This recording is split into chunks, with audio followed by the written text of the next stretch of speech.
Hi.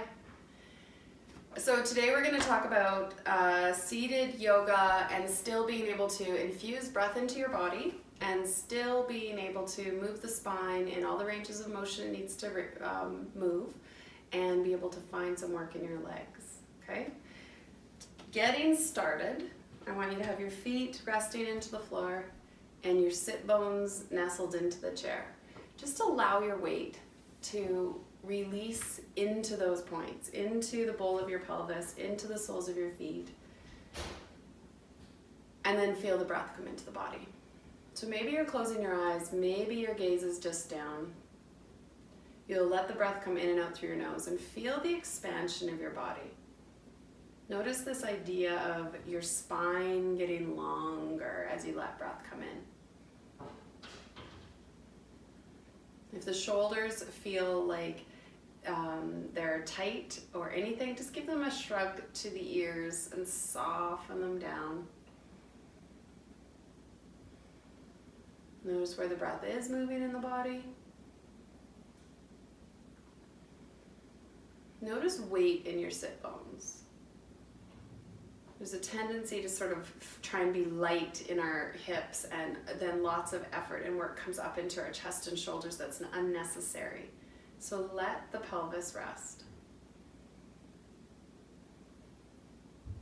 All right. If we go to move the spine in the 3 directions it's meant to move, just slide your fingers to the ends of your knees, arch your back, and on an inhale begin to lift it upwards. Good. So there's an exhale in this curve, and there's an inhale in the extension that happens. Remember that as long as you're exhaling, you can be releasing into the curve, and as long as you're inhaling, you can be lifting up. But don't push yourself either direction in any way that it feels like you're going to hold your breath. As soon as your breath gets tight, that's your body's early warning system that if you're not careful, you're going to move out of range of motion where injuries can happen. So it doesn't matter what your range of motion is here, it matters what your breath is doing. You're just allowing the breath to start to bring suppleness into the flexion and extension of your spine.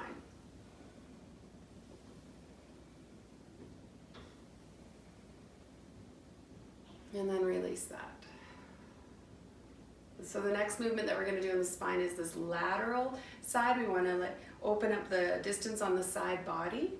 Before we do that, just sort of notice how you feel the spine and how it supports your body.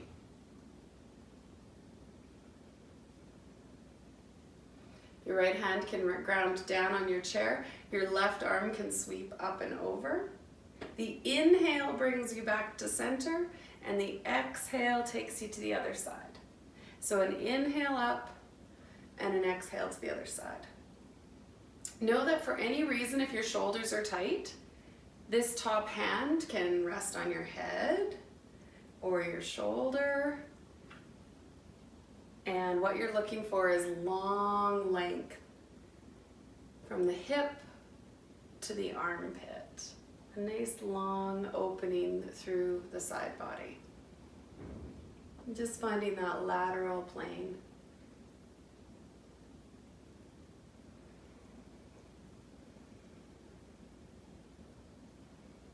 Nice.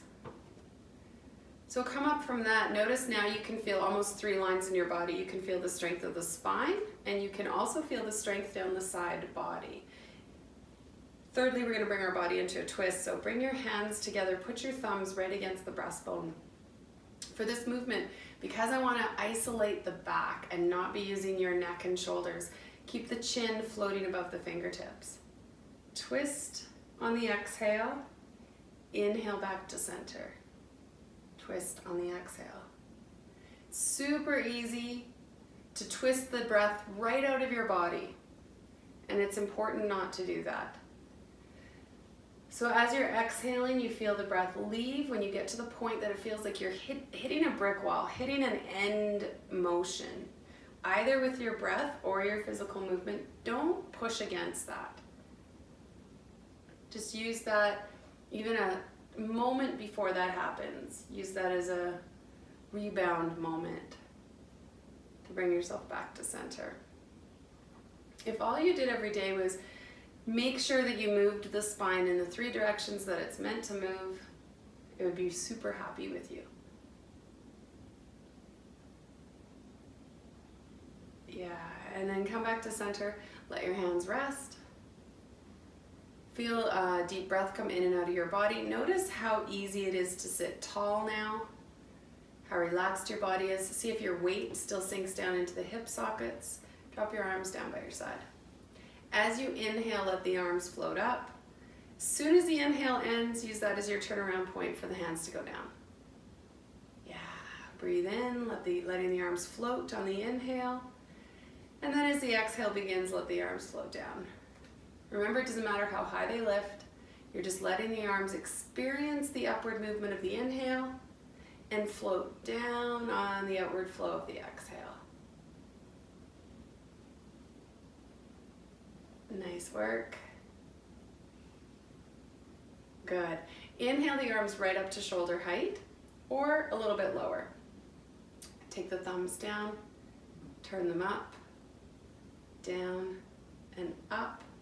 Take the fingers to the wall behind you, squeeze the shoulder blades together, and then draw the right arm over the left. So hands to shoulders or palms together.